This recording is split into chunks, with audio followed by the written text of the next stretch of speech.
All right, welcome to the deep dive, everybody.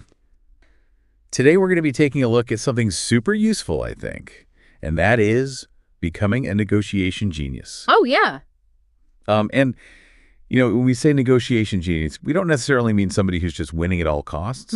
We're thinking about somebody who thinks strategically, somebody who can turn around tough situations, somebody who can, keep things positive even when the stakes are high. So, for you, the learner, think of this as like your shortcut to understanding how the real pros of negotiation think. Yeah, I think it's something that, we're always negotiating whether we realize it or not. Right. In our everyday conversations and business deals and, having a grasp of the techniques can really make a difference. Absolutely. And that's our mission today. In this deep dive, we're going to be exploring a great book called Negotiation Genius by Deepak Malhotra and Max Bazerman. And we're really trying to boil it down to, the key principles, the actionable insights, stuff that you can use right away to become a more effective negotiator. Yeah. So things like how to create more value in your deals, understanding the psychological biases that can kind of trip us up sometimes, and even navigating those tricky situations where, you might feel like you're at a disadvantage. Yeah. You feel like you don't have a lot of power. Yeah, it can be really intimidating in those moments, but there are ways to handle that, which we'll get into. Exactly. Yeah. The book itself is a really broad look at negotiation. It starts from a very basic level of how do you claim value, but then, delves into much more sophisticated ideas like, joint problem solving and rationality and irrationality, Right. Ethical dilemmas. Right. It's a really comprehensive book. What's so great about this book, I think, is that the authors, they take these real world examples, fascinating stories about real life negotiations, and they blend it with,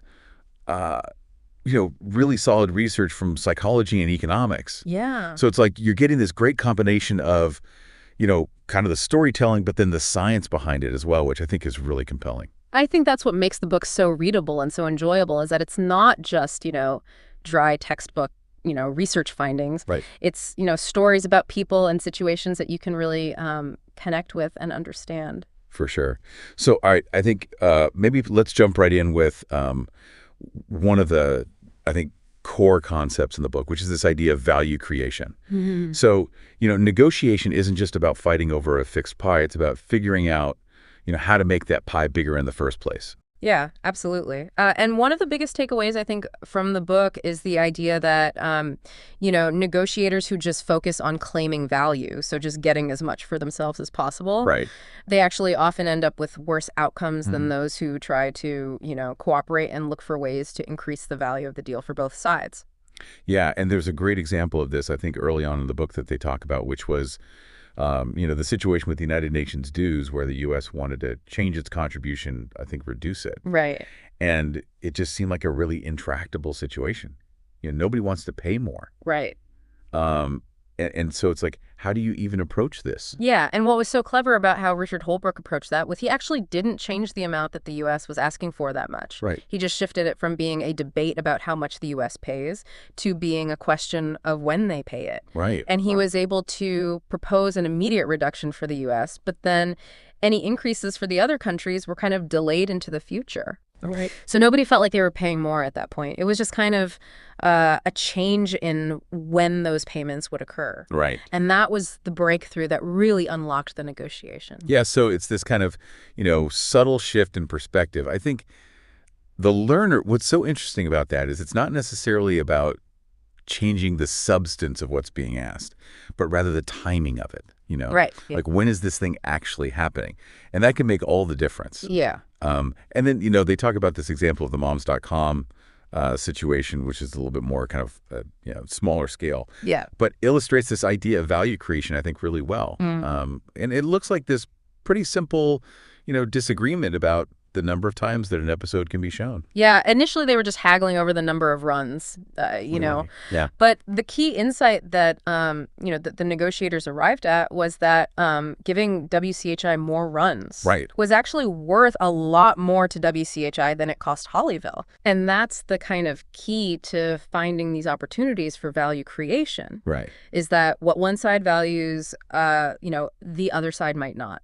Yeah. And by realizing that, you can actually find a solution that gives both sides more of what they want. So instead of just splitting the difference on the number of runs, Right. they were able to kind of trade those extra runs for something that Hollyville valued more, which was a higher licensing fee. Yeah, I think that's such an important concept because so often in negotiation, we're just focused on, our position. Right. Like, I want 3 runs, you want 5 runs. Right. But when you step back and you think about, well, why does each side want what they want? Yeah. You can start to see these opportunities where you might be able to trade off on things that are of different value to each side. Yeah, it's like getting to the underlying interests. Exactly. Like why do you actually care about that thing? And maybe we can structure a deal where, we're both getting more of what we actually care about. And I think the book, log rolling, where you're trading off on different issues. Right. The idea of contingency contracts, where you can actually kind of bet on different beliefs about the future. Well, yeah, tell me about that, Kim. So for example, with moms.com, instead of arguing about how well the show is going to do, they could say, well, if the show gets, above a certain rating, you'll get a higher licensing fee. Right. But if it does worse, you'll get a lower one. Right. And so that way you're not arguing about who's right. You're just saying, well, let's tie the outcome to something that we can measure objectively. Yeah, and that way you can kind of move forward, even if you disagree about what the future holds. Right. It's about finding a way to share the risk and to align your incentives. Yeah, and I think for the learner, one of the takeaways here is that this idea of a contingency contract, it only really works if the uncertainty is measurable in some objective way, right? So like the Nielsen ratings in that example. You don't want to set up a contingency contract where it's like, well, if you feel like it went well, then, right. Like that's not going to work. You have to have something that you can both agree on. Exactly. And that will determine the outcome. Yeah. And then, thinking about kind of tools, I think, if you're the kind of person who likes to be really prepared going into a negotiation, I love this concept of scoring systems. Oh, yeah. Like actually putting numbers to your priorities. I think that's such a valuable tool. Yeah. Because it forces you to really think through, what matters most to you, what are the different issues in this negotiation, and how do they rank in terms of importance? Right. And then you can actually assign weights and values to them. Right. So it's not just like I have this gut feeling. It's like, okay, I've actually thought it through, and I have a system for kind of evaluating the different options. And it can really help you make smarter trade-offs. Yeah. Because you realize, okay, well, maybe I was really focused on getting this one thing. Right. But actually, if I give a little bit on that, I can get a lot more of something else that's even more important to me. Yeah, and what I like about the scoring system is it kind of prevents you from getting too stuck on any one particular issue. Right. Like maybe you go in thinking, oh, I need this salary or I'm walking away. But then when you look at the whole picture, you realize, well, actually, if this other stuff is better, I could be a little bit flexible on that. Right.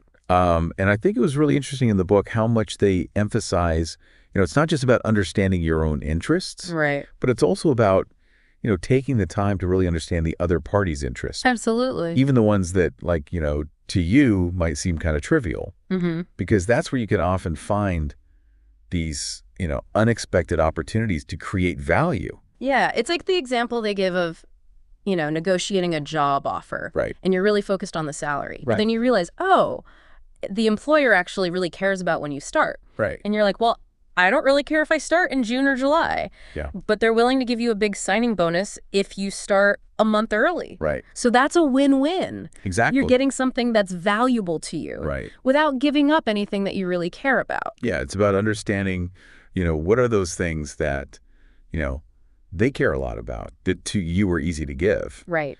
And that's where you can find those kind of, win-win situations.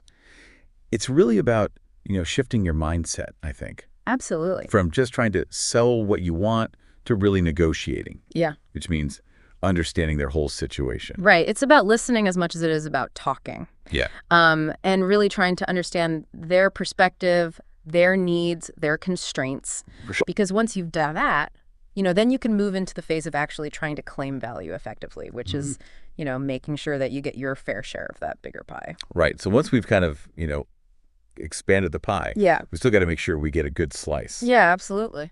And so that brings us to, I think, this idea of, initial offers and anchoring. And it's amazing how much, that first number that somebody puts out there can really kind of have this psychological effect. Yeah, it's very subtle, but it's very powerful. Yeah, even if you know intellectually that it's probably just like a, ridiculous starting point, you still kind of, it still kind of frames the negotiation in a certain way. Yeah, and the book talks about how, sometimes if the other side makes a really aggressive first offer, the best thing to do is to just kind of acknowledge it and then immediately change the subject. Move on to something else, because you don't want to get bogged down in that anchor. Right. And when it's your turn to make the first offer, they suggest opening ambitiously but justifiably. So what does that mean? What does that mean, justifiably? Well, I think it means that, the degree of aggressiveness should fit the context. Okay. So in some situations, like, buying a used car or, maybe in certain types of business deals, it's almost expected that you're going to make a really extreme initial offer. Okay.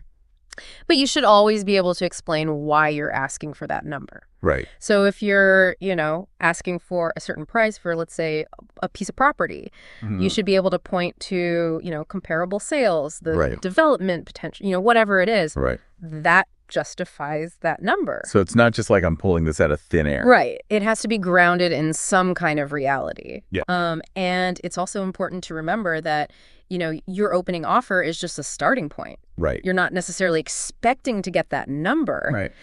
But it sets the stage for the rest of the negotiation. For sure. And I think, talking about, not just your own opening offer, but really understanding, what the other party's BAT&A is. Oh, yeah. Their best alternative to a negotiated agreement. Right. What are they going to do if they don't reach a deal with you? Yeah. And their reservation value, which is their absolute walkaway point. Like, what is the point where they're just going to say, you know what, forget it, I'm not doing this deal? Yeah, and I think it's really powerful, to shift your thinking from just focusing on your own BT&A, like what are your options? Right. To really trying to understand, what their BT&A is. Because you might realize that even if, you're not feeling like you're in a super strong position, right, if their options are even worse, you actually have more leverage than you realize. Yeah, and the example they give of Roosevelt's campaign manager trying to negotiate with the photographer who had all these pictures of Roosevelt. He was able to, basically get a much better deal than he thought he could. Right. Because he realized that the photographer really didn't have any other good options. Right. So he's like, well, I need this deal. Yeah. And so even though, he didn't feel like he was coming from a position of strength, the reality is you're bringing them value, Right. And that value needs to be factored into the negotiation. Exactly. And there's also this, I think, really important point that they make, which is that, if you ever receive an offer that seems too good to be true, like almost like suspiciously good, that should be a red flag. Yeah, it should make you stop and think. Yeah, and ask yourself, like, what do they know that I don't know? Right. What are they seeing that I'm not seeing? Because there's usually a reason why they're willing to be so generous. Right. It could be that they have some information about the situation, about the market or whatever. Yeah. That you're not aware of. Yeah. That would change your perception of how good that offer actually is. Right. All right. I think we can move on to this kind of, subtle art of influence and negotiation. So it's not about, changing the merits of your case. Right. It's about kind of, making it more likely that the other side will say yes. Yeah, it's about using psychology to your advantage. Okay. And there are a lot of different tactics that they talk about in the book. Yeah. But, one of the biggest ones is framing. Yeah. So focusing on potential gains versus potential losses. Oh, tell me about that. So, people are naturally risk averse when it comes to gains. Okay. So if you offer them, a sure thing, right, they're more likely to take it, even if it's a smaller amount. But when it comes to losses, they're actually more risk-seeking. Interesting. Okay. So they'll gamble on a chance to avoid a loss, right, even if it means they could potentially lose even more. Okay. And so understanding how to frame your offers, right, in terms of either gains or losses can be really powerful. Yeah, and that had that great example in the book about like the disease outbreak. Oh, yeah. Where it's like the exact same outcome, but depending on whether you frame it in terms of lives saved versus lives lost, right, people have completely different preferences. Yeah, it's amazing how much our decisions are influenced. Right. Not just by the facts, but by the way those facts are presented. Yeah. And another powerful concept is the power of reference points. Right. So how an offer is presented relative to a certain benchmark can really affect how we perceive it. Yeah, tell me about that one. So they have this example of a laptop versus a calculator. Yeah. And so imagine you're buying a laptop and they say, well, you know, if you drive 10 minutes to another store, you can get a $5 discount. Right. Most people aren't going to bother doing that. Right. But now imagine you're buying a calculator. Okay. It's $10. Right. And they say, if you drive 10 minutes, you can get a $5 discount. Right. Now, suddenly that $5 discount seems huge. Right. Even though it's the same amount of money. Right. Our willingness to, go out of our way to get that discount is influenced by the price of the item that we're buying. Yeah. So we're not evaluating that $5 objectively. Right. We're evaluating it relative to, the price of the laptop, the price of the calculator. Oh, right. And that's something that, good negotiators understand is that you can actually influence people's perception of value by, the way that you present things relative to other benchmarks. Yeah. And then they have, these other, kind of strategies they talk about, like, disaggregating gains. So breaking down good news into smaller pieces. Yeah. And then aggregating losses. So presenting bad news all at once. Right. Because psychologically, it feels better to get good news in installments.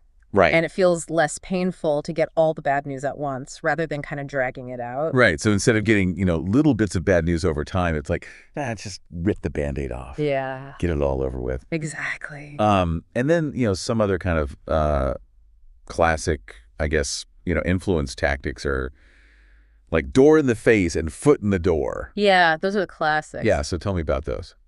So door in the face is when you start with a really extreme request that the other side is going to reject. Right. And then you follow it up with more reasonable requests, which is what you actually wanted all along. Okay. And the idea is that because they rejected your first request, they're more likely to agree to your second request. Right, because it seems like a concession. Yeah, it seems like you're being flexible. You're coming down. Right. Even though you planned it that way all along. Right. And then foot in the door is the opposite. Okay. You start with a small request. Right. Something that's easy for them to agree to. Right. And then once they've agreed to that, you follow up with a larger request. Right. And the idea is that because they've already said yes to you once, they're more likely to say yes again. Right. So it builds that kind of commitment. Yeah. It creates this sense of consistency. Yeah.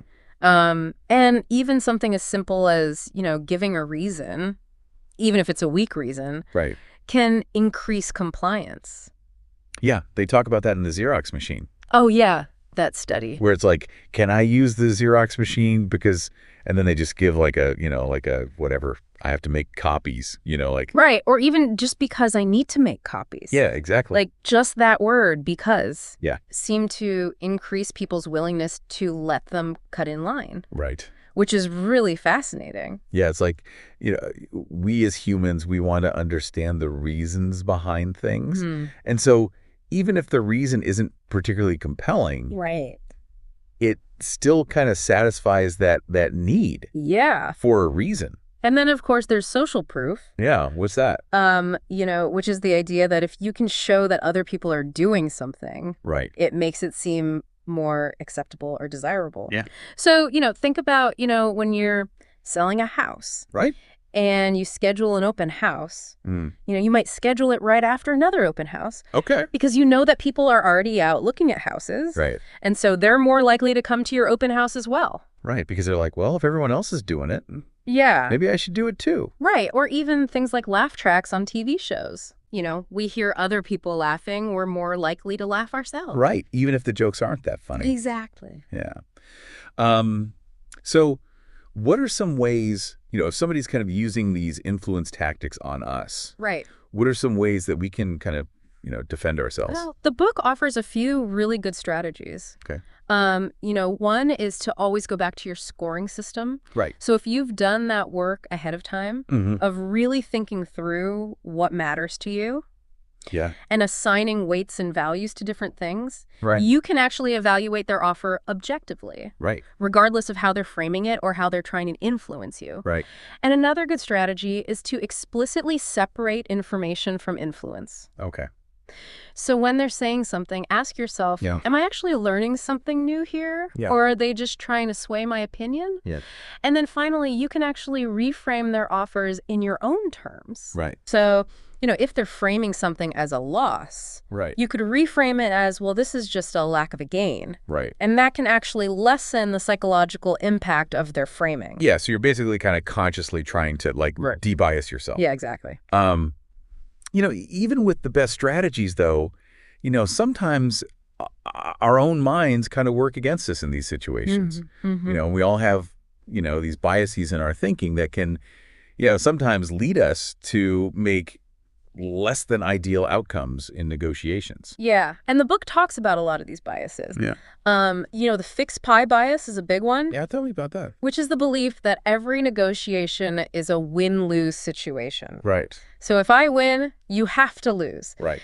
And the problem with that is it often prevents us from seeing opportunities for mutual gain. Right. So if we're so focused on getting our slice of the pie, right, we might miss the chance to make the pie bigger for both of us. Yeah, it really kind of limits your creativity. Yeah. And then there's this vividness bias, I think. Yeah. Where we tend to give more weight to information that's easy to recall or imagine, even if it's not statistically the most important information. Right. So, they give the example of the NHL lockout. Where, there were all these really dramatic figures being thrown around about player salaries. Right. Those figures were really vivid. They were easy to remember. Right. But they were probably overshadowing other, more important factors like the long-term damage to the sport. Right. So we're kind of focusing on those really salient points. Yeah. But missing kind of the bigger picture. Right. And we've already talked about framing effects. Right. But, that's another bias where, the way that information is presented can really affect how we perceive it. Yeah. And then there's, escalation of commitment. Oh, yeah. What's that? Which is this tendency that we have to kind of keep investing in something that's not working just because we've already put so much time and effort into it. Okay.